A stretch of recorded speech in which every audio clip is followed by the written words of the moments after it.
मेरा ख़्याल है कि एक अच्छा कंपैटिबल शरीक हयात मज़हब से भी ज़्यादा ज़रूरी है। अगर आपको गलत पार्टनर मिल गया है तो आपकी ज़िंदगी के अंदर वो आपको मज़हब से भी दूर कर देगा। लेकिन पहले बात करते हैं कि क्यों अकेला मज़हब आपको ट्रॉमा से, एंग्ज़ायटी से, डिप्रेशन से बाहर नहीं निकाल पाता। यानी ट्रॉमास वो तमाम तरह के हालात हैं, सिचुएशंस हैं जो आपके ज़हन ने रखी हुई हैं संभाल कर, और आपको खुशी के लम्हात पर ट्रिगर करते रहती हैं और आपको ज़िंदगी इंजॉय नहीं करने दे रहे।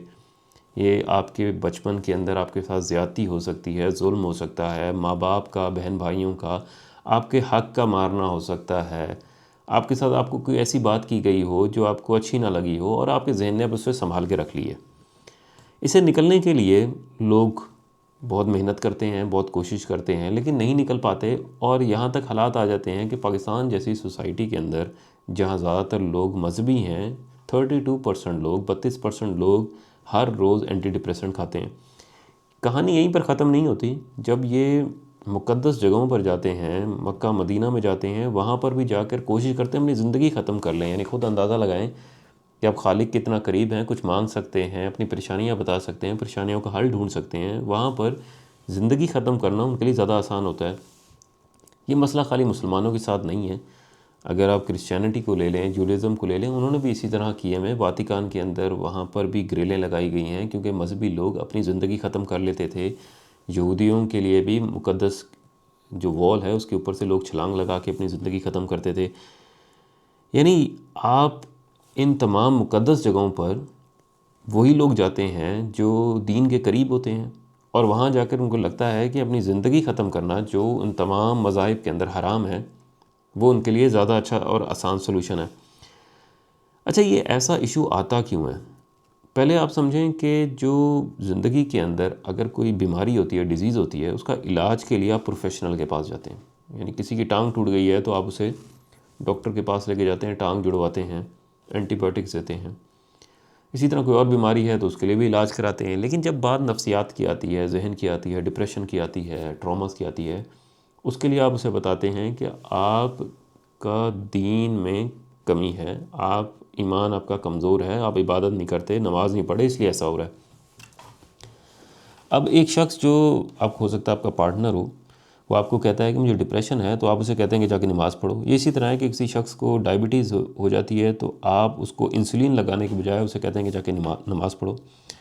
हो सकता है इस तरह भी मसला हल हो जाए, ये मैं इसे कॉन्ट्राडिक्ट नहीं कर रहा, हो सकता है हो जाए। उसके लिए भी एक ज़हनी आपको साइकोलॉजिकल स्ट्रेंथ चाहिए होती है। उसके लिए एक डिज़ीज़ आती है, उसे कहते हैं मल्टीपल पर्सनैलिटी डिसऑर्डर। इसके अंदर एक ही शख्स की डिफरेंट पर्सनैलिटीज़ हो सकती हैं। जिस तरह अगर मैं हूँ एक पुरसकून शख्स हूँ तो मेरे साथ में मैं ही एक बदमाश और एक पुरतशद्दुद बंदा हो सकता हूँ। यानी कि मेरी डिफरेंट पर्सनैलिटीज़ हो सकती हैं जो ट्रिगर हो सकती हैं।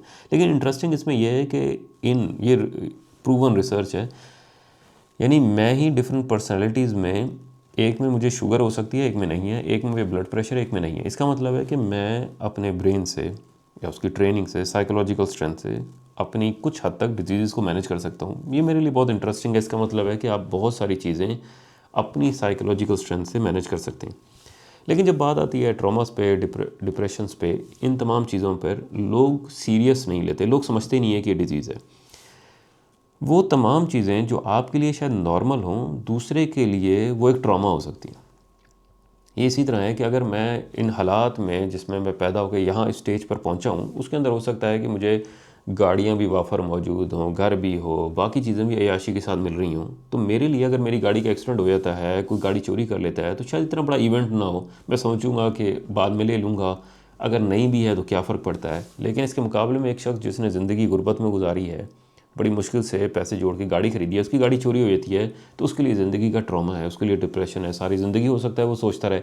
अब मैं उस शख्स से मिलता हूँ तो उसे कहता हूँ कुछ नहीं होता, तुम्हें दूसरी गाड़ी मिल जाएगी, इतनी बड़ी बात नहीं है। लेकिन उसके लिए ये एक तूफ़ान है, उसके लिए एक बड़ी बात है, मेरे लिए नहीं है। ये इस बात को मानना ज़रूरी है कि उसके लिए उसकी परेशानी हो सकता है सेम आप आउटकम देख रहे हैं, लेकिन उसके लिए वो सिचुएशन बहुत बड़ी हो सकती है। लेकिन ज़्यादातर लोग इसको एक्सेप्ट नहीं करते। ख़ास तौर पे ये डिफरेंस आता है मर्दों और औरतों के दरमियान। जब आपका पार्टनर इस तरह की बात करता है औरतों और मर्दों की साइकोलॉजी बहुत डिफरेंट होती है। हम डिफरेंट तरीके से बड़े होते हैं, हमारे हार्मोन्स डिफरेंट होते हैं। इसके मुकाबले में सोसाइटी भी हमें मुख्तलिफ तरीके से ट्रेन करती है। सोसाइटी के अंदर हमारे दो डिसएडवांटेज हैं, वो पहले डिस्कस करते हैं। जो मर्द हैं वो ज़्यादातर स्पोर्ट्स खेलते हैं, बाहर जाते हैं, दोस्तों से मिलते हैं, बहुत सारी गेम्स खेलते हैं, उनकी एक रूटीन होती है, लोगों से मिल रहे हैं, बाहर जा रहे हैं, नमाज़ पढ़ने मस्जिद जा रहे हैं, स्पोर्ट्स खेलते हैं, उसमें हार जाते हैं, उन लोगों से मिलते हैं जिनको वो पसंद नहीं करते। बहुत सारे लोग उनको ज़िंदगी में ऐसी बातें कहते हैं कि जो उनको शायद पसंद ना हो, लेकिन उनकी एक पार्ट ऑफ लाइफ बन जाता है, ये सुनते हुए बड़े हो रहे होते हैं। इसके मुकाबले में औरतें बाहर भी नहीं जाती, औरतें लोगों से भी कम मिलती हैं, स्पोर्ट्स भी नहीं करती। वो जो हारने की फीलिंग है वो उन्होंने कभी देखी नहीं होती। अब जब वो रिलेशन में आती हैं तो उसके अंदर बहुत सारी रिस्पॉन्सिबिलिटीज़ हैं, फिर बहुत सारे ऐसे लोग हैं और इंटरपर्सनल स्किल्स हैं जो उनको मैनेज करनी है, जो नहीं कर पाती। फिर हार्मोन्स की बहुत सारी चेंजेस हैं जो वक्त के साथ आपकी ज़िंदगी के अंदर आपको हो सकता है वो ट्रॉमा भी देती हूँ, डिप्रेशन भी देती हूँ, ना जीने की चाहत भी देती हूँ। इससे निकलने के लिए दूसरा जो इशू है हमारे सोसाइटी के अंदर वो है कड़वी बातों का।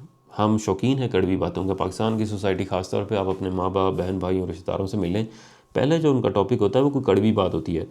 आपको अच्छी जगह नौकरी क्यों नहीं मिली, अच्छी तनख्वाह क्यों नहीं मिली, आपके बेटियां हैं, बेटा क्यों नहीं है, आपकी शादी क्यों नहीं हुई है, आपको बाहर का वीज़ा क्यों नहीं मिला। यानी वो तमाम कड़वी बातें जो आपने अपने जहन में पहले से नाकामी के तौर पर रखी हुई हैं, अब बार बार जो आपके करीबी रिश्तेदार ऐसी बातें कर रहे हैं तो आपके लिए ज़िंदगी और मुश्किल हो गई है।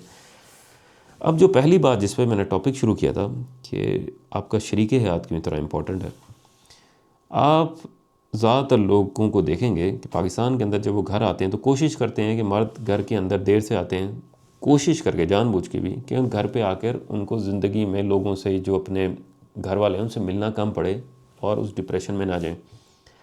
इसी तरह घर के बाहर आके गाड़ी में इंतज़ार करते रहते हैं काफ़ी देर के हम अंदर जाएंगे और उसी तरह की परेशानियाँ होंगी। होना तो ये चाहिए कि आप दिन भर की जो परेशानियाँ हैं वो ख़त्म करके घर आएँ और आप अपने ब्रेन को, अपने दिमाग को रीसेट कर सकें, खुशी में आ सकें, क्योंकि आपका शरीके हाथ है जिसके साथ 30-40 साल आपने गुजारने हैं, आपके बच्चे हैं, आपकी फैमिली है। लेकिन ऐसा नहीं हो रहा।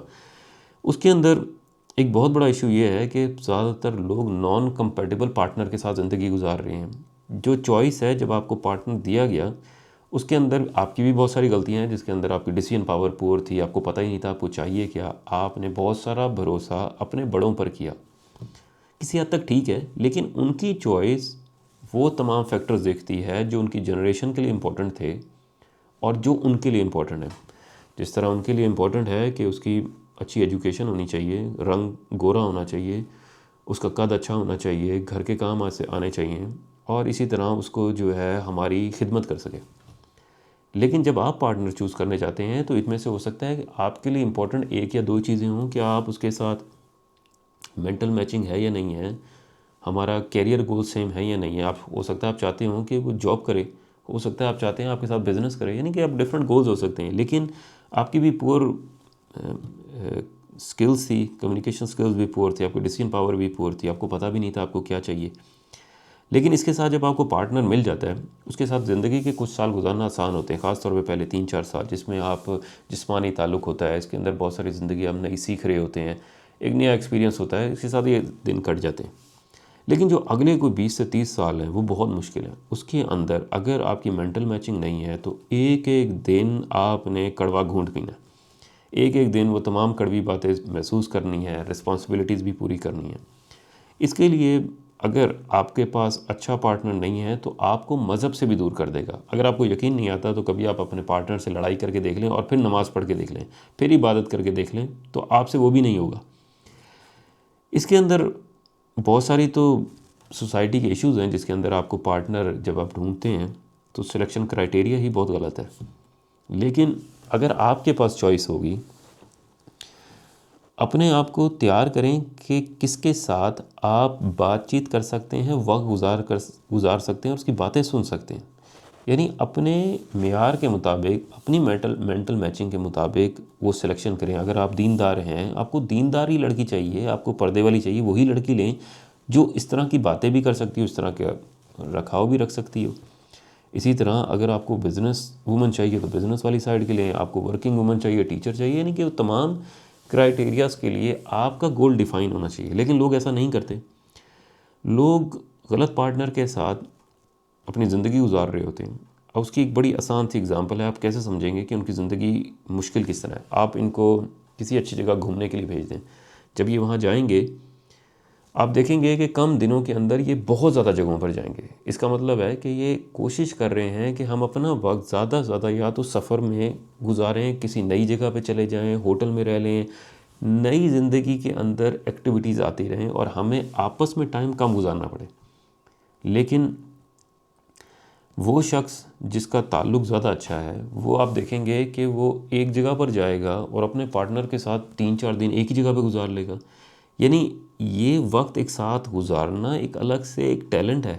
यानी कि आपने कैसे किसी के साथ इतनी देर बातचीत करनी है, उसके साथ क्या आपका टॉपिक होगा, क्या मकसद होगा। लेकिन लोग अमूमन मजबूरी में ज़िंदगी गुजार रहे होते हैं। आपका पार्टनर डिपेंडेंट होता है आपके साथ पैसों से, किसी चीज़ से।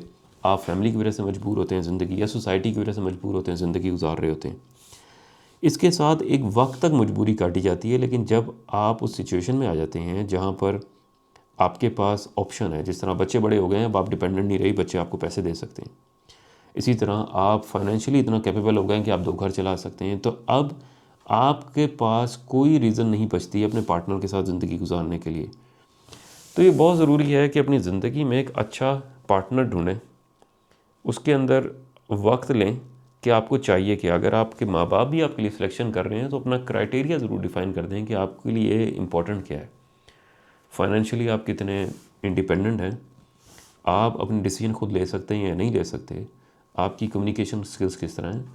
बहुत 3-4 ये मामूली सी चीज़ें अगर आप इम्प्रूव कर लें तो ज़िंदगी बहुत बेहतर हो सकती है। नहीं तो 3-4 सालों के बाद आप उस स्पीड में होंगे जिसमें आपको कहा जाएगा बच्चे पैदा करें और बच्चे पैदा करें, उसके बाद ज़िंदगी बेहतर हो जाएगी। लेकिन आपको कोई 30-40 साल के दरमियान में कहीं पता चलेगा कि आपके साथ बहुत बड़ा ब्लंडर हो गया है और अब ज़िंदगी के अंदर वो खुशियाँ जो आप गुजारना चाहते थे वो नहीं गुजार पाएंगे।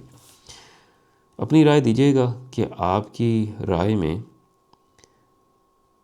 शरीक हयात कितना इम्पोर्टेंट है, और मज़हब के अंदर क्यों इस तरह के ट्रॉमास और एंग्जाइटी और डिप्रेशन में मज़हब अकेला आपकी मदद नहीं कर पाता, आपको किसी प्रोफेशनल की हेल्प लेनी पड़ती है। जिस तरह आप एक डॉक्टर के पास जाते हैं अपनी दवाइयों के लिए, इसी तरह नफ्सियाती मसलों के लिए भी आपको कोई प्रोफेशनल हेल्प चाहिए होती है। लेकिन निकलना आपने खुद होता है। आपका पार्टनर आपके साथ मौजूद होता है, आपकी बातें सुन सकता है, आपके लिए अवेलेबल होता है, लेकिन निकलना आपने खुद होता है। किसी हद तक आप दवाइयाँ ले सकते हैं। जो इबादत का ताल्लुक़ है, ये तमाम चीज़ें आपकी ज़िंदगी का एक मकसद है। यानी आपके लिए एक ज़िंदगी का मकसद है अल्लाह ताला को खुश करना, आपकी ज़िंदगी का मकसद है दीन पे चलना। और अगर आप मज़हब को नहीं मानते तो आपके पास कोई और मकसद, आपका कैरियर, दुनिया में लोगों की मदद करना, कोई ऐसा होना ज़रूरी है। अगर नहीं होगा तो यकीनन आप डिप्रेशन में जाएंगे। इसके लिए पार्टनर को इल्ज़ाम देना गलत है कि उसकी वजह से आपको डिप्रेशन हो रहा है। आपको डिप्रेशन हो रहा है क्योंकि आपकी ज़िंदगी के अंदर मकसद का कोई इशू है। खाली नमाज़ पढ़ने से मसला हल नहीं होगा, इबादत करने से मसला हल नहीं होगा, लेकिन इसकी हेल्प ज़रूर कर देगी वो आपको। आपने अपना मकसद डिफ़ाइन करना है कि आप दीन में क्या कर रहे हैं, दुनिया के अंदर आपके क्या काम है। अगर मकसद डिफ़ाइन है तो आप डिप्रेशन से आसानी से निकल सकेंगे। एक बहुत आसान सी अप्रोच है जो यहाँ पर लोगों को दी जाती है जो मज़हब को नहीं भी मानते, उनको भी कहते हैं किसी भी तरह की आप दुनिया की चीज़ जो नेचर से कनेक्टेड हो उसके साथ आप कनेक्ट हो जाएं। आप बागबानी करने लग जाएं, आप जानवरों का ख्याल रख लें, आप लोगों की मदद करना शुरू कर दें। किसी को आपने खाना खिलाना है, किसी टाइम पर आपने पौधों को पानी देना है, पौधे उगाने हैं, जड़ी बूटियाँ उगानी हैं, आपने जानवरों को खाना देना है, किसी बिल्ली को रखा हुआ है, किसी बकरी को रखा हुआ है, गाय को रखा हुआ है। ये वो चीज़ें हैं जो आपको एक रूटीन बनाएंगी और आपका एक मकसद देंगी, और आपको पता होगा कि आपकी रिस्पॉन्सिबिलिटीज़ हैं। इससे आप डिप्रेशन से निकल सकेंगे। इसी तरह मज़हब है, मज़हब के अंदर अगर आप टाइम पर नमाज़ पढ़ते हैं, इबादत पूरी करते हैं, तो आप उस टाइम पर आएंगे जिस पर दिमाग पसंद करता है कि उसकी एक रूटीन बनी हुई है।